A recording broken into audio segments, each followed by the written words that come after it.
Let's take a few moments to get acquainted with what's expected for the second exegetical exercise, recognizing literary devices. This sort of analysis is very valuable because it helps us pay attention to how a piece of literature operates, and that includes biblical literature.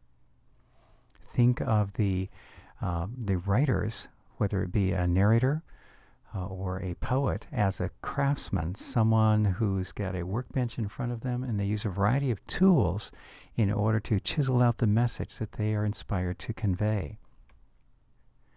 What we want to do in this process is so expose ourselves to the message of the passage that not only do we get its general content, but we can actually see what literary tools were employed to put it together. As we do so, then the message becomes more and more ingrained within us, and we are better able to internalize it and then use it to minister to others. So we're seeking to answer the question, as you see in the top left of the page, how are literary devices helping to advance the message of a given passage? There are two basic things you'll do as you immerse yourself in your focal passage, which in this case for the assignment purposes is going to be Exodus 15, the entirety of Exodus 15. The example passage that we'll use is Psalms 23. So you want to do two things.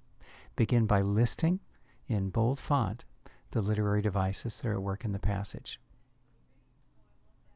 Use bold font to say, here's what's going on, and you'll need to indicate what is the verse, and then what are the words within that verse which capture and illustrate the given device that you see.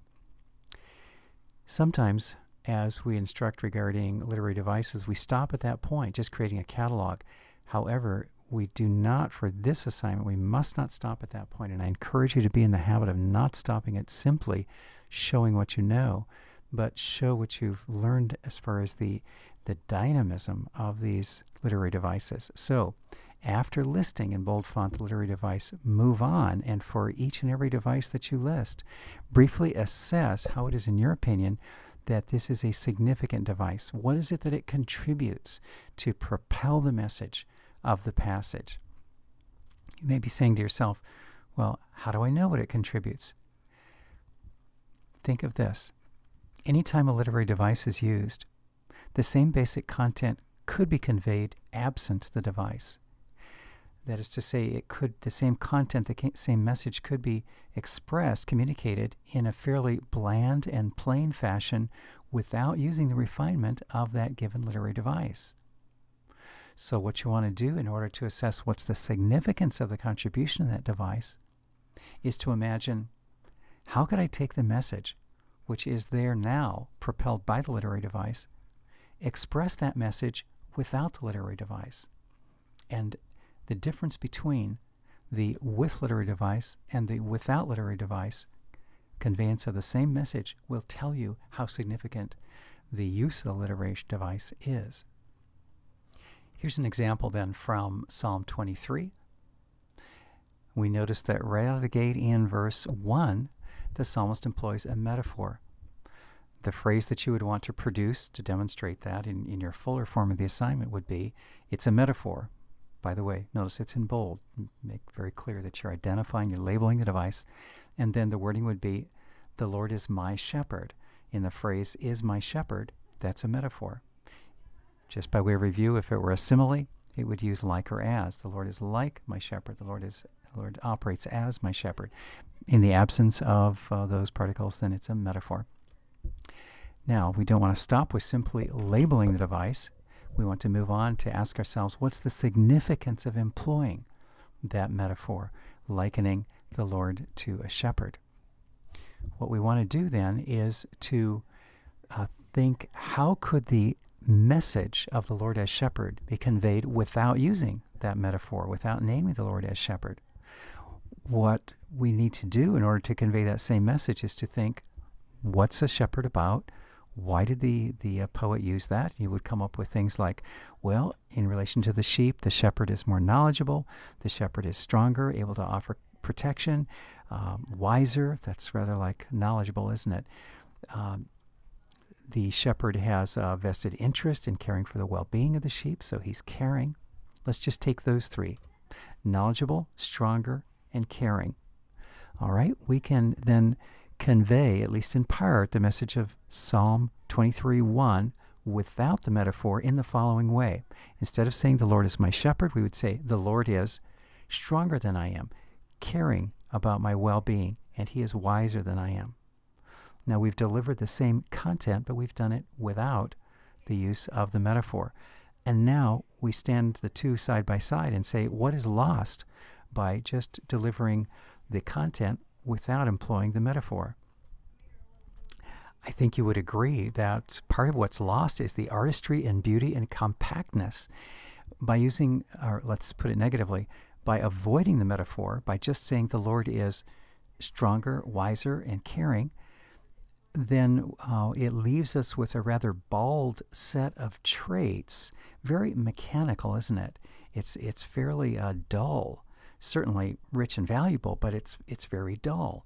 But when the artistry of the poet reaches over on his tool bench and employs a metaphor which wraps those traits of caring, wisdom, and strength together in one symbolic word, shepherd, then it creates a visual image, for one thing, and that's a gift of a metaphor. It creates a visual image for something that otherwise is abstract. And it also invites us to contemplate, rather like Jesus' use of parables. He taught them in parables so that people would scratch their heads. They'd have to stop. They'd have to apply some time and concentration to think, what's he driving at? And that very investment of mental energy in trying to unpack the meaning of a parable was part of the engagement with the truth, and then hopefully responding with receptivity and pursuing Jesus as Messiah. So here, the significance of using shepherd as a metaphor is that, number one, it gives a visual picture and it invites contemplation to figure out what's the poet driving at. Consequently, it engages us in the message in a more reflective fashion.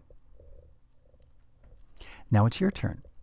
Your working zone is going to be Exodus 15. It's long enough for you to find a variety of devices. Incidentally, you'll find it's poetry. So as you're referring to lists of poetic devices to be watching for, be especially attentive to, not exclusively, but especially attentive to poetic devices. As you are collecting your catalog of devices, and I encourage you to look for 5 substantial devices out of Exodus 15. Look for 5 of them. And notice the word is substantial. Let us also add alongside that devices that are varied. In other words, one device is the device of repetition. You may or may not find it operating here. If your assignment employs repetition, I would encourage you to only utilize that as one of your 5. Do not use repetition repeatedly. All right? Aim for variety. Is there also personification, anthropomorphic use, significant parallelism? Watch for these various things.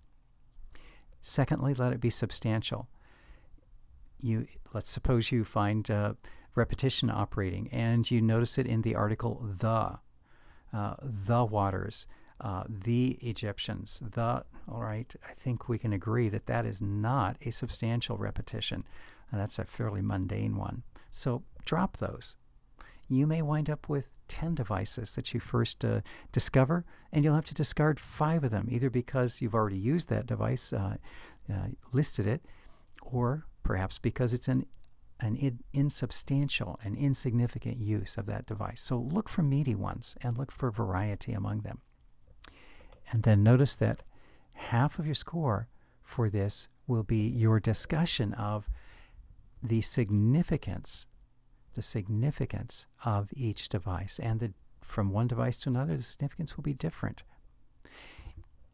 One word of reassurance. You may be sitting here thinking, I am not skilled in literary analysis. This is not my second nature. I've not taken courses in it. What if I am uncertain or I feel like I don't have a professional grasp on the significance?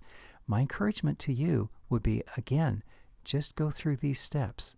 When you're asking significance, ask yourself, what is achieved through this device and what would be lost if the device were not used.